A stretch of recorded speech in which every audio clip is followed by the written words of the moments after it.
E olha, a equipe econômica do governo Lula tem intensificado as cobranças por sinalizações sobre o início de um processo de corte dos juros pelo Banco Central, que, evidentemente, a gente tem acompanhado esse arrefecimento da inflação, mas o governo não ameniza o tom em contexto de sinais de desaceleração e, evidentemente, esses temores de um PIB negativo no terceiro trimestre desse ano. Para a gente explorar mais essa questão, eu chamo agora o analista-chefe de economia do Jota, o Fábio Graner, que eu já tenho o prazer de receber aqui, de dividir tela comigo aqui no CNN Money. Graner, a gente acompanhou essa ata do Copom e que há uma sinalização muito clara ali por parte do Comitê de Política Monetária acerca de um ambiente fiscal ainda deteriorado, incertezas, aquele banco centrês clássico do Comitê de Política Monetária. Um fica botando a culpa do juros no outro, é isso mesmo? Seja muito bem-vindo. Boa tarde, Vitor.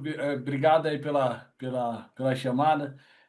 Tá um jogo aqui de empurra de responsabilidade, meu caro, porque assim, o governo começou a ficar mais inquieto com a desaceleração econômica, né? Ficou mais preocupado. Você vê que a arrecadação que foi divulgada nessa semana Igor, já mostrou uma queda em agosto. tudo Você vê cagado um o TP, sinal. rapaz. Ó, tá entrando aqui um áudio aqui. Eu não estou muito acostumado com a TV, então me atrapalhou um pouquinho aqui. Então, tem esse processo da queda de redução do ritmo de atividade econômica que está afetando a arrecadação e gerando mais preocupações na equipe econômica do ponto de vista fiscal, da necessidade de cumprir as metas de resultado primário, porque precisa de receita e começou a bater na arrecadação. Tem um problema ali no Congresso, né? Essa disputa ali pela MP 303, o PL 182 da redução de gasto tributário. O governo está preocupado com o cenário arrecadatório e preocupado com a desaceleração econômica, então começou a criticar o juro, que é o fator principal aí que está diminuindo o nível de atividade. De outro lado, o Banco Central está, né, como você bem mencionou, Vitor, no começo aí da sua fala, está fazendo, né, mantendo o discurso duro, prometendo sustentar a Selic em nível alto para entregar uma inflação na meta. O curioso dessa história também é o seguinte: enquanto, né, a turma do Haddad aumenta o tom das críticas, né, intensifica o processo de críticas preocupado com o nível de atividade, o presidente Lula está mais quieto, está mais na dele, não tem atacado o Galípolo. E por quê? Né, o Galípolo e o restante do Banco Central não tem feito isso porque a valorização do real ante o dólar, em grande medida provocada pelo juro alto, o beneficia pela queda da inflação de alimentos, né, a queda da inflação geral também. Então, isso está fazendo com que o governo comece a recuperar sua popularidade.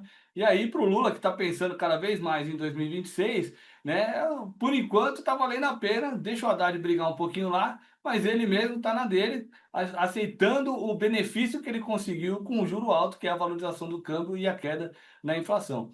O que a gente está olhando é o seguinte: se essa desaceleração econômica for pior do que se espera, né, do que o governo estava planejando e vendo no horizonte aí dos próximos meses e especialmente no ano eleitoral, se a coisa piorar demais, mais do que está previsto, o desemprego começa a subir e tal, o dólar já não valoriza tão mais, o real já não valoriza tão mais ante o dólar, aí pode sim se ter um problema do Lula entrar e botar também uma pressão em cima do Galípolo e companhia. Mas talvez isso aconteça já quando o Banco Central começar também baixar os juros, né? O governo queria no fim desse ano, mas está cada vez mais difícil de acontecer isso, né? Pelos sinais do Banco Central, isso deve ocorrer só no ano que vem, e aí fica aquela disputa: vai ser em janeiro, vai ser em março, quando que vai ser isso, né? Então tem todo esse cenário aí. De um lado, a equipe econômica preocupada, o Banco Central, de outro lado, também fica culpando a política fiscal, né? A aceleração de gastos que está tendo agora nesse segundo semestre. Então o governo vai e gasta mais, isso afeta, né? Isso prejudica ali um pouco o combate à inflação.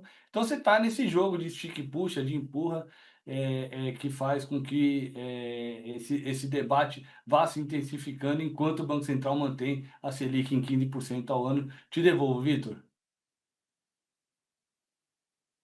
Quem eu quiser. Muito obrigado pelas informações e pelas leituras. Fábio Graner, analista-chefe de economia do Jota. Obrigado, Vitor. Boa noite. Um abração.